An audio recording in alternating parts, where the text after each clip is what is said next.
Sometime in the future, I would imagine that a lot of different brands will come to the chefs and the restaurateurs for inspiration to how they can create just as engaging multi-sensory experiences. So I think there's a real superpower there for the restaurants to think about how they can use that to their advantage. Hello and welcome to The Recipe, a podcast about the new generation of restaurants and the people behind them. I'm your host, James Clasper, and this week we're talking about branding. We'll hear from the creative director of one of Scandinavia's most sustainable restaurants about how to make plant-based cuisine more appealing. What people don't see is the story behind it. So a lot of that rests on, and a lot of our branding actually rests on the presentation of the food, because that tells the story.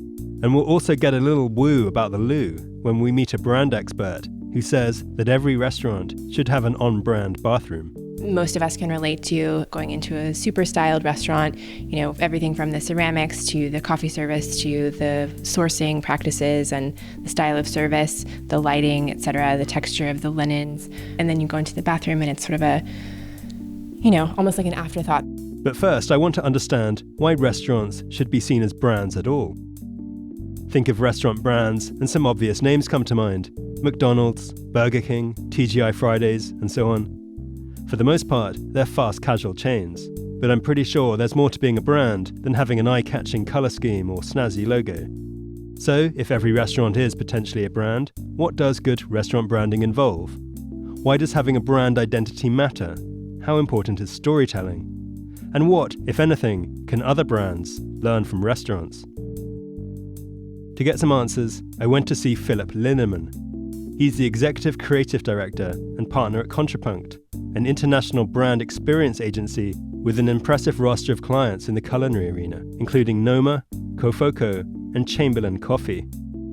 To get the ball rolling then, I began by suggesting to Philip that restaurants never used to think of themselves as brands, before asking him what he thought had changed and why it matters. I think one of the things that certainly have changed a lot in the past years, two major trends, you can say. One is sustainability.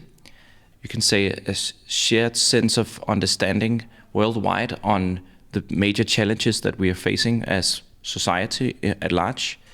And the other thing is digitalization. That gives brands a completely new platform and ability to engage with consumers at a much faster pace, frequent pace, and also changing the dynamics of their communication entirely from being one which is about selling to one which is about education. It has made all companies realize that they need a proper understanding of their role in the world. And when you start from that starting point, then you have a very good opportunity for creating a brand. Because essentially that's what branding is, that differentiates a company from a brand. It's not just a business where you earn money, it's a higher sense of purpose that ultimately reflects everything that you do, where things start to become more consistent, much more engaging, and essentially you're starting to build community around your idea, your passion, and not just selling food for the sake of earning money.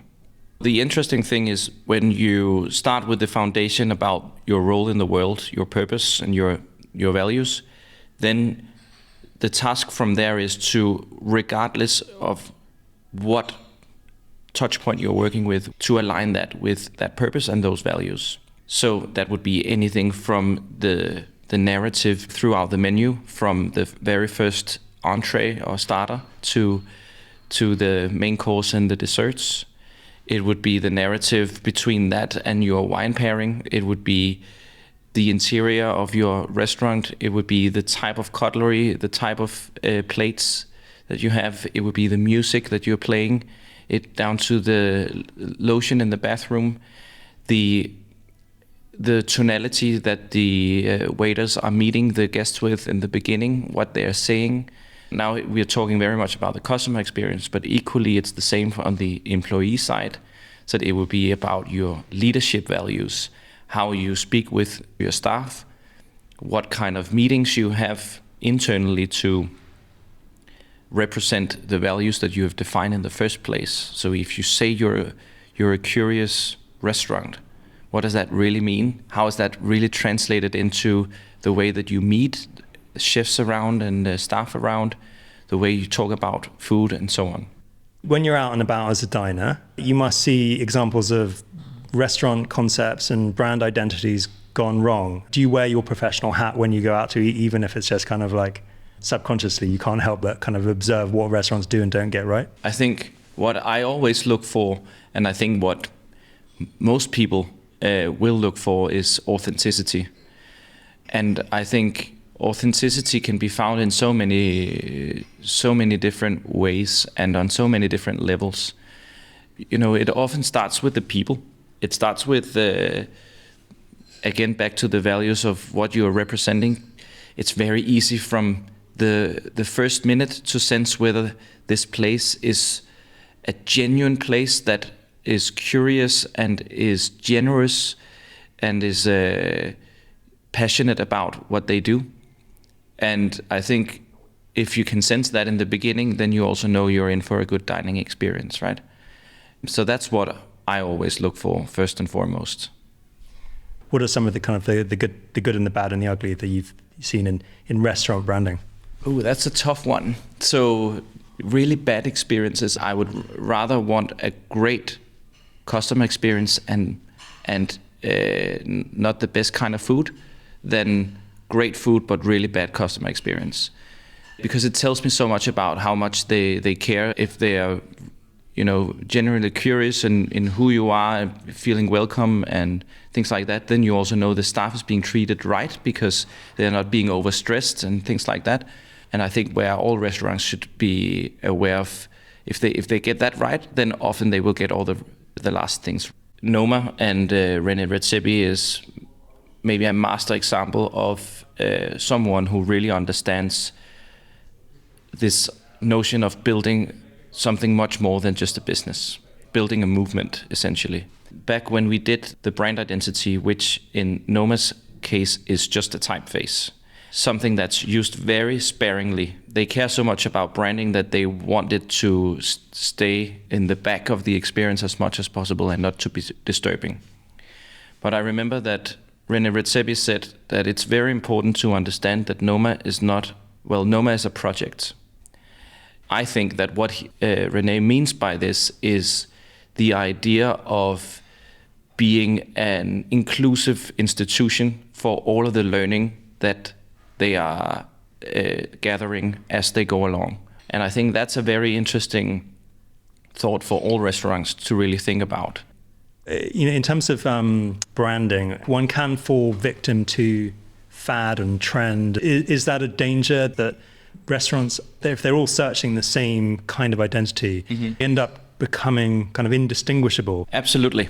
I think the biggest pitfall that you can do is to think about being trendy and think about instead, what story do you want to tell? And I think all the great restaurateurs and chefs around the world, they are incredible storytellers.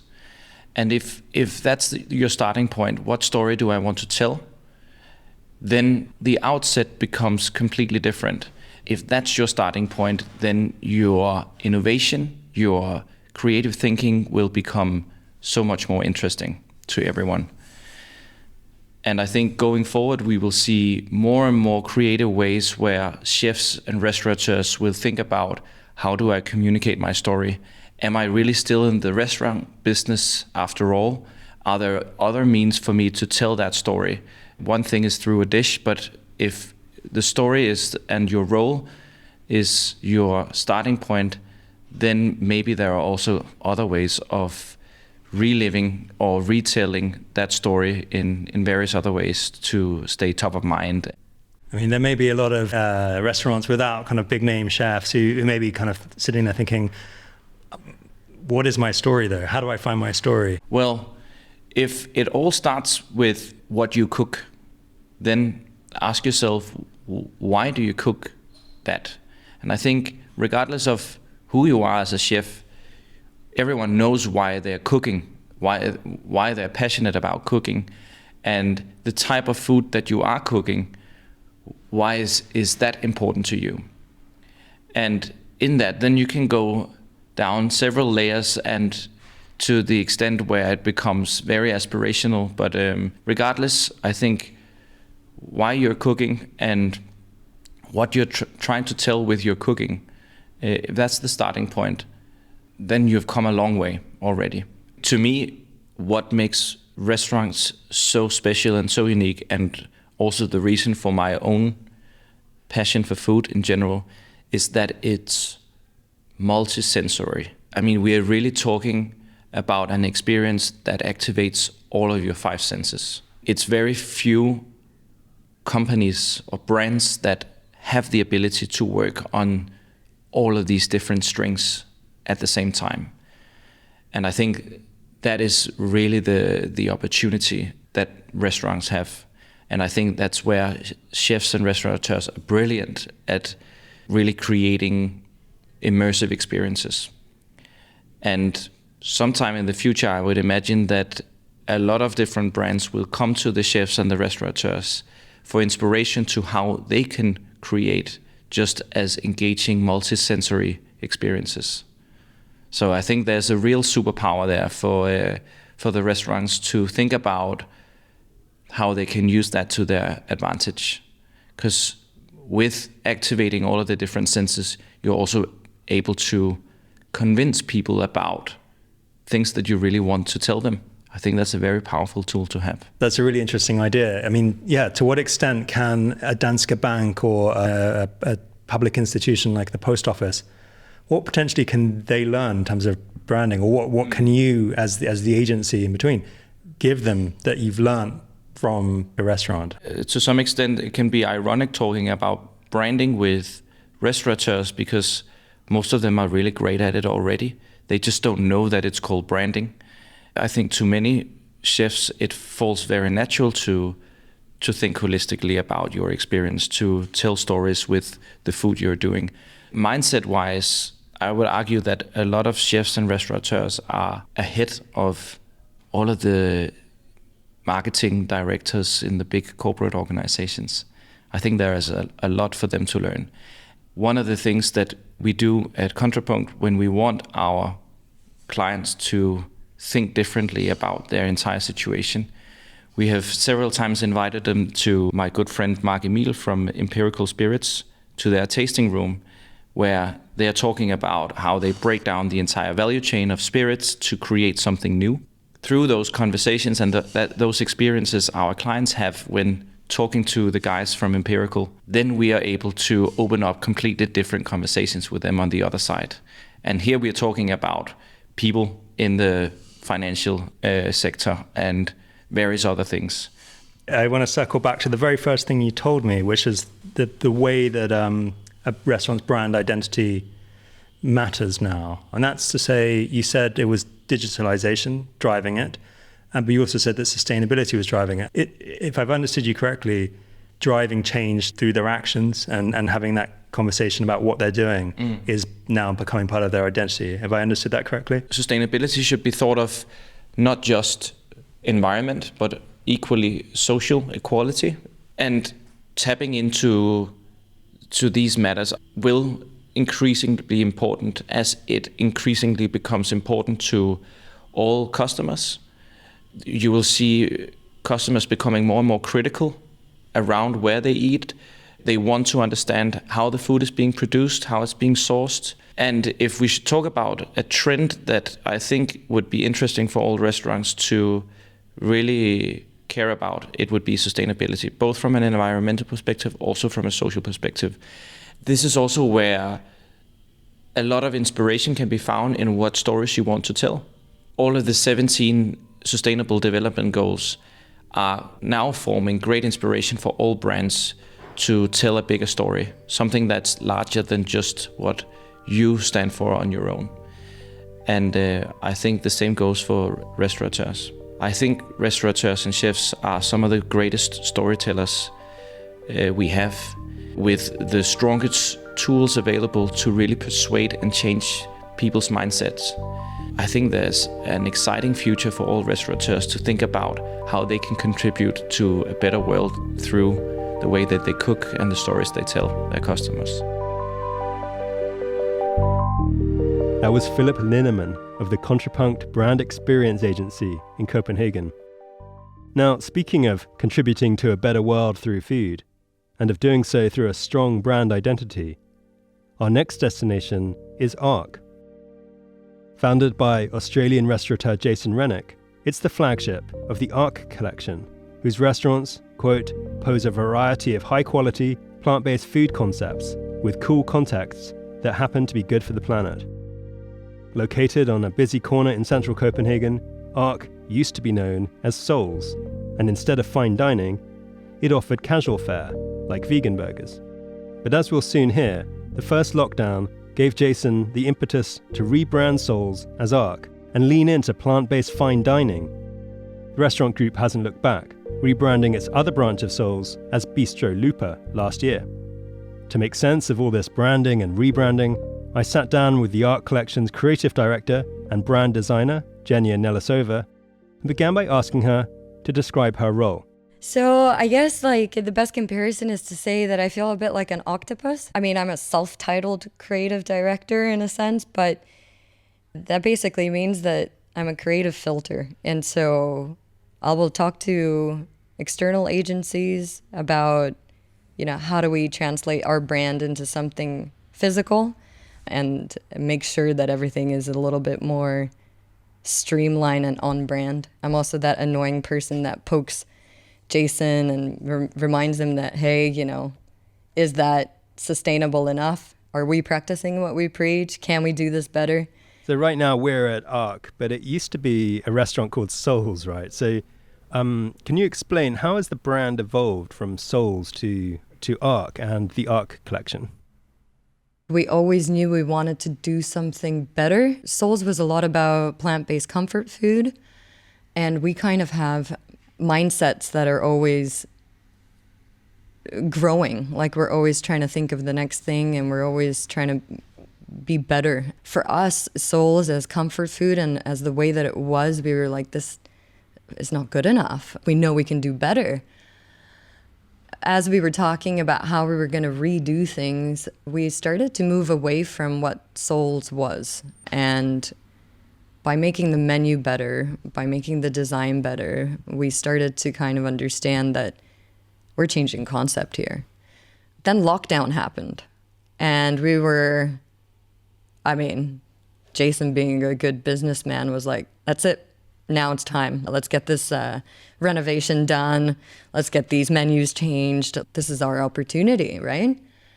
Once we opened as Ark, I think we were all scared shitless, but within the first 3 weeks, we got our first food critics in from Berlingske. And we were like, okay, thanks. Like usually you give a restaurant at least 6 weeks or something. And we actually got a pretty amazing review. And that gave us so much momentum and so much confidence that we were like, okay, we made the right choice, like rebranding, calling ourselves something else. So when Ark started to kind of gain its momentum, it was shortly after that lockdown 2 happened. Any person that knew us or anyone that has any sort of business sense told us not to do what we were about to do, but we decided to move forward with that anyway. We decided to rebrand our other location. So our other Souls location was going to become something else as well, which is a little bit dumb in hindsight. You don't really take a concept that's working and kill it and create something new. Like that's super fucking risky. But we thought, again, like lockdown 2, perfect opportunity for us to take that time and to make it better. And when we started to redo Souls in Österbro, we started to talk about what's going to be the concept there and how does this change our whole brand architecture and what's going on and what is Ark and what is Souls and blah, So we essentially had to draw up, it's called a brand architecture structure. And so we had decided that we will have a mother company called the Ark Collection, where Ark, which we're sitting at now, is the flagship. And then the location in Österbro was transforming from Souls to what we call Bistro Lupa. Lupa is Ark's little sister. But it's a bistro, which means that it's a little bit more simple. It's a little bit more casual and laid back, and we have shots with the guests and lots of different natural wines and a little bit more of this kind of party vibe. And I mean, at that point, we were just, we're like, okay, what do we do with Souls? What does that become? Like, does it just disappear? Like, but we had the Universal line, and there was a option for us to go into Carlsbergbuen. And there was a pretty sweet deal with that. And so we thought, all right, that gives us time to kind of regroup, rethink, and do Souls properly in a new location. I mean, we don't make anything easy for ourselves, that's for sure. But the idea is that Souls is going to be an all-day eatery, and that's a place you can go to, you know, once a week. I'm talking budget-wise. Let's say once a week. Lupa is somewhere you can go once a month, and then Ark is more of like a special occasion sort of place. I mean, that's all relative to anybody's income, but that's kind of like, for simplicity's sake, that's how we're structuring it now. If I've understood your brand identity correctly, the red thread is that you wanted to take plant-based cuisine to a much higher level, right? We have from day one, even with Souls, made it part of our mantra that we don't want to do typical hippie vegan shit. And that has worked for us because we find that stereotypes, especially the vegan stereotype, can unfortunately be very off-putting. And it has a certain element of aggression, just even the word vegan. So we have decided that our tone of voice and like the words that we use will be a little bit more informative. So we prefer to use the word plant-based, even though there's absolutely no meat on the menu or in the furniture or anything like that. But we want plant-based food to be like the next normal. And for that, you need normal surroundings, if not slightly elevated surroundings, so that, you know, there's like an extra addition to the experience, since we're essentially taking something away, right? We're taking away the meat, but we don't ever talk about it like that. We always focus on what we're adding rather than what we're taking away. And so, yeah, again, we're steering clear of any sort of stereotypes through the design, but also through the way that the food is crafted. Can you talk a little about how you decided on and then established your brand identity? What was the process for that? I mean, essentially, what that started off with was a lot of meetings. And it's a very difficult thing we were 4 people at the time as like the 4 core team. And we all have visions, and we're all very stubborn. And so the most difficult part was to kind of like fish out everybody's ideas of like, what are we actually going to do here and what's our plan? And we did a lot of workshops where we would sit and we would talk and write down what we value and like, what's the point of this all? So basically trying to write down a purpose. Like our key phrase was casual fine dining. That has changed now. Now it's fine dining. But off the top of my head, like the actual paragraph, it was something like, yeah, plant-based fine dining surrounded by sustainable Danish design with an interesting Nordic cocktail menu and European wines, European organic wines. So it was something along those lines, and that's still very much true. I mean, we call it our statement. Writing that sort of stuff down and concept definitions really paints a picture. And then, at least internally, we're all on the same page. And I think that made it a lot easier for us and also for a lot of the external help that we got to understand, you know, what we're trying to do. Okay, so can you describe the look of the brand now and how that's translated aesthetically here at Ark? We knew that we wanted it to have this like reference to nature. And so the sunrise, sunset concept was perfect at the time. The design group came up with the idea that would follow the natural motion of the sun. So where we're situated is on the super busy corner, but the sun rises on one end of the restaurant, and that's mimicked in the design elements in that room, which we call the sunrise room. and it follows through the restaurant and sets in what we're sitting in now, which is the sunset room. But yeah, we also made it pretty clear that we don't want to use typical associations, so less greenery in that sense. Like, we still love plants, and plants actually add so much to the room. So of course that doesn't get eliminated just because we're plant-based. But it was important to stay away from neon greens or anything like that, or any sort of tie-dye associations. But then it's way more than just following the sun. We have, lamps made out of seaweed. We have the upholstery that I'm sitting on is made out of basically trash. It's repurposed, or it's trash that they've taken, spun into yarn, and made into a beautiful fabric. How do you kind of ensure that your brand values and your brand aesthetic are translated into something that diners experience when they come in?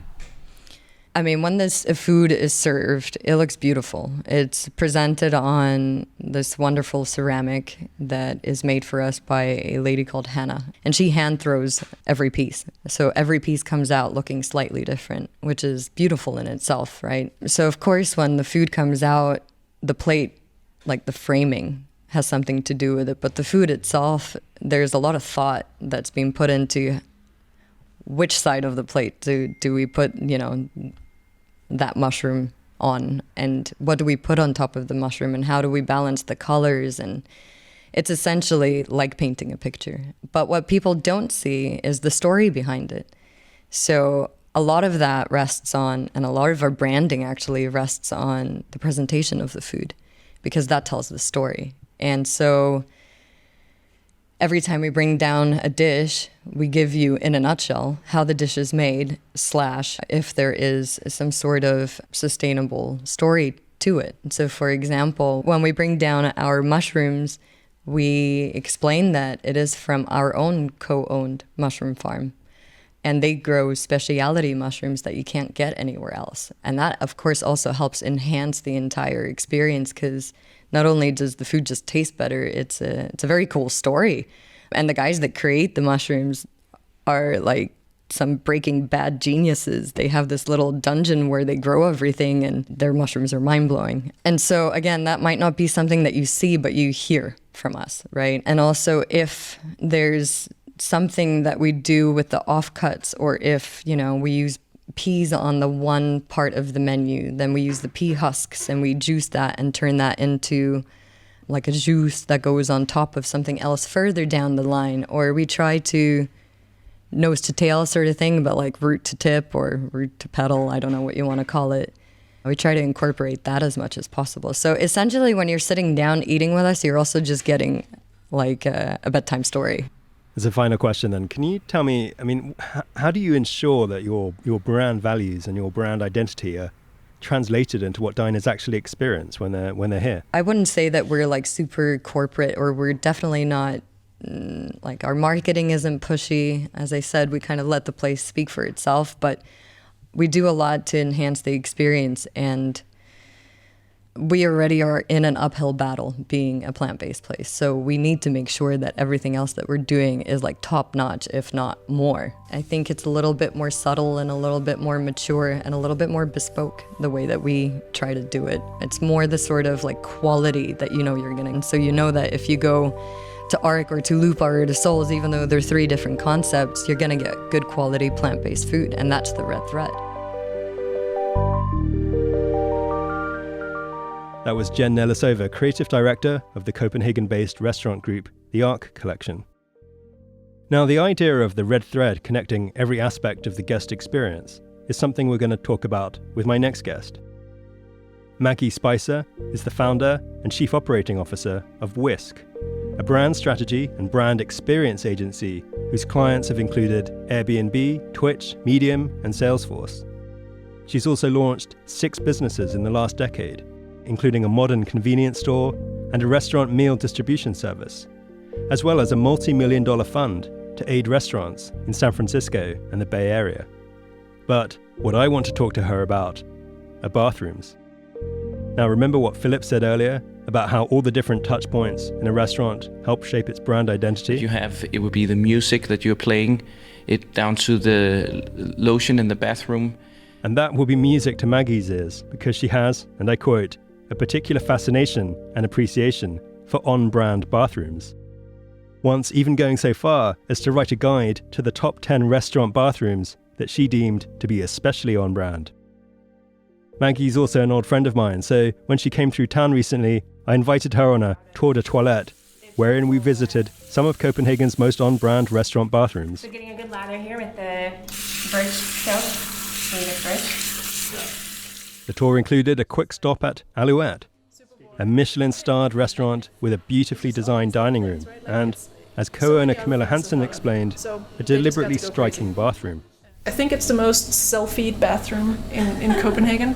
I think everywhere else, people don't take so many selfies in the restaurant, but in here, they do. Afterwards, Maggie and I sat down for a little toilet talk, and I began by asking her what distinguishes an on-brand bathroom from one that's just bog standard. For me, an on-brand bathroom is a bathroom in which the restaurant or establishment has taken the attention to detail and the aesthetic of the main dining experience, and then extends that brand expression aesthetically and also from a tonal and sensory experience into the bathroom itself. So, for example, I think most of us can relate to going into a super styled restaurant, everything from the ceramics to the coffee service to the sourcing practices and the style of service, the lighting, etc., the texture of the linens. And then you go into the bathroom and it's sort of a, almost like an afterthought. There's like white tile. The bathroom may or may not be super clean. The lighting might be really harsh. The hand soap is generic. If anything, it probably strips the natural oils from your hands. Or let's say the hand towels or the toilet paper are like really thin. And I think you've also all had that experience where it's like you dry your hands and the paper sort of lingers on your hand. Or worst case scenario, they haven't gone into the restroom to check on, to restock, and then you go in and you have to, well, not that this is common, but occasionally dry your hands with toilet paper, and that's the worst. It sounds like you've had some slightly traumatic experiences. Are you surprised by, top tier restaurants that kind of let themselves down in this respect? Is it, fairly common in your experience that this really is an afterthought? That's a great question. I think maybe a decade ago, it was really difficult to find an on-brand bathroom, to use that term, unless you were perhaps in certain restaurants in New York or perhaps Paris. It definitely wasn't as common in San Francisco. I don't think it was as common in Copenhagen, but it does seem like it's become more of a trend and a realization that an establishment needs to have some sort of thought and attention to detail that's gone into the bathroom. I mean, it seems like a fairly obvious question, I suppose, but I think it deserves unpacking. Why does it matter that a bathroom in a restaurant of any caliber is on brand?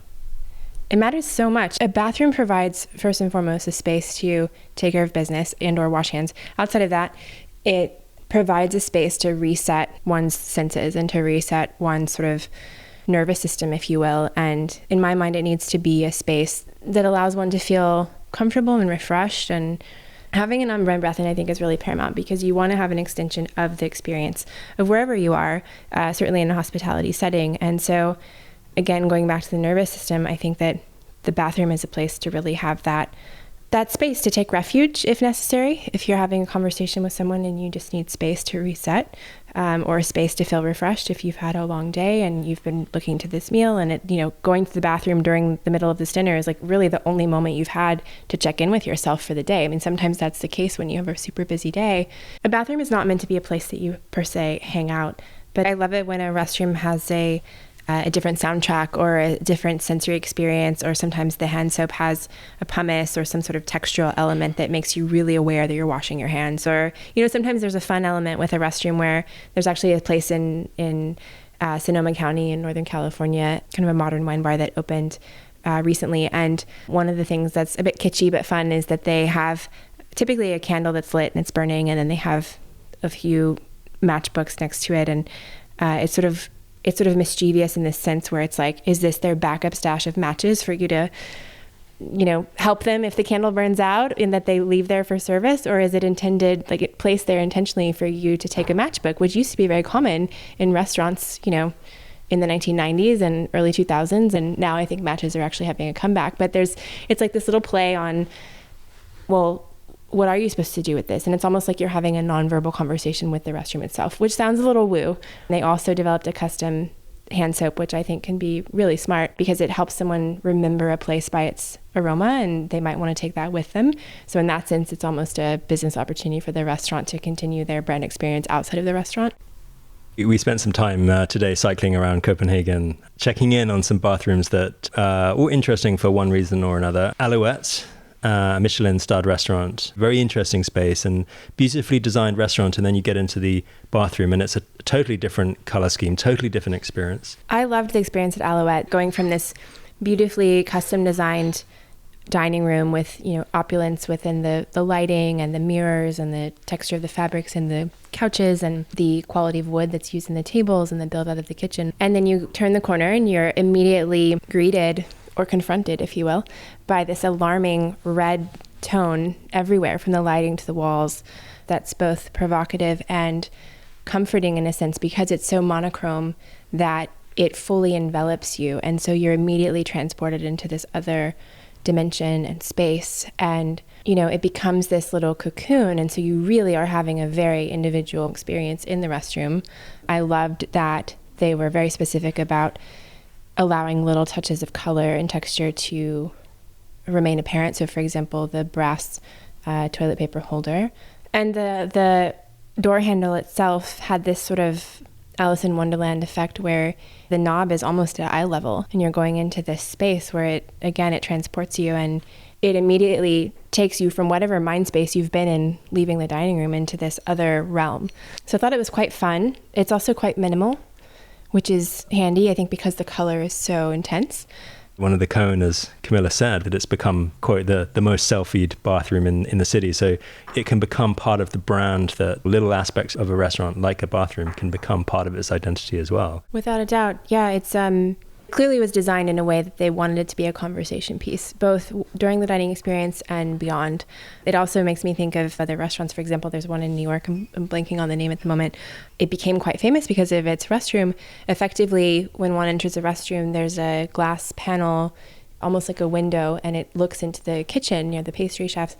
And what the patron doesn't realize, until they of course know what's happening, is that it's a one-way glass, and so it appears as though they're being or can be observed while using the restroom, but in fact only they can see out.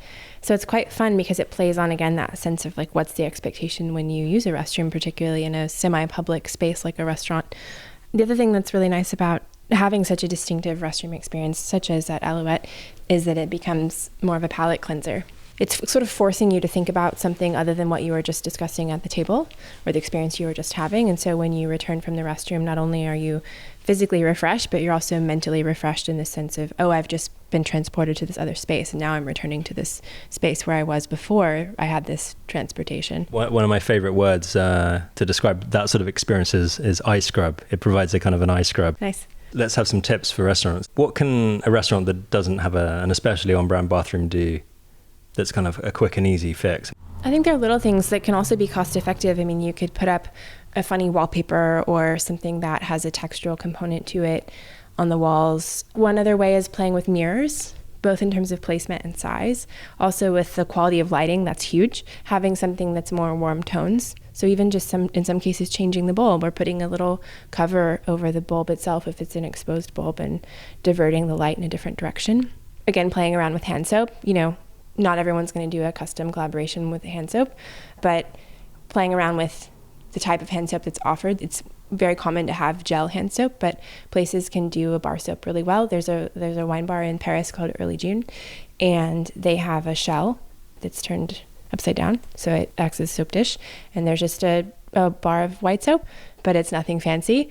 And yes, it's common that everyone who uses the loo and wants to use soap is using the same bar of soap, and everyone lives. It's okay. They also have little washcloth hand towels, and so it's almost like you're having this like high-low experience where you're getting that individual, more luxurious hand towel to dry your hands, but you're touching the same bar of soap that everyone else touches. And it's like, I think we went too far in the direction of gel hand soap in recent years that makes you feel like you're having your own soap experience. But it's that simple play on challenging the sort of mass belief of what using the bathroom looks like.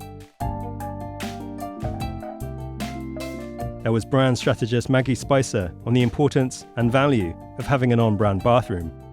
And while I admit that it can all sound a little woo, as Maggie put it, it does make sense when you stop to consider what Philip said was the difference between a business and a brand.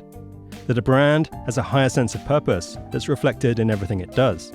And in a restaurant, of course, that means everything from the food to the interior design to the way the staff greet customers to, well, the kind of soap in the bathroom. Consistency is the name of the game, I think, and what I like about it too is the potential for storytelling. That is, how even a restaurant bathroom can become a talking point in its own right and provide a further opportunity for a restaurant to talk about its higher sense of purpose. And as Jen Nellisova explained so well, the stories that a restaurant tells can go a long way towards establishing, preserving, and reinforcing not only its brand identity, but its relationship with customers, and keep them coming back. In the next episode of The Recipe, we're going to take a closer look at what, for most people, is probably the first touch point they have with a restaurant.